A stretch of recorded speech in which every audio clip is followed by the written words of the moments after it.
Period baler pen जदि access pen होची ताहले सेटा गोटे डिजीज कंडीशन को इंडिकेट करे। मु डॉक्टर निहार रंजन भोई चलंतु जानिबा कि पीरियड बेलर पेन रो सिग्निफिकेंस कोन।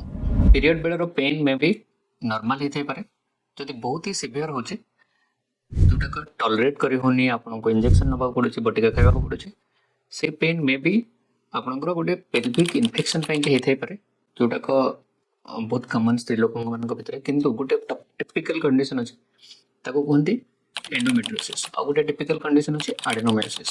ए दुटा कंडीशन रे पीरियड बेलर पेन टा बहुत ही सिवियर हेते आउ से कंडीशन इनफर्टिलिटी सहित एसोसिएटेड थाए।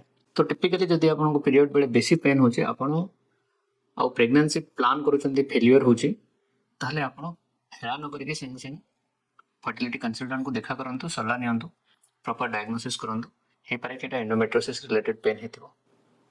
Thank you.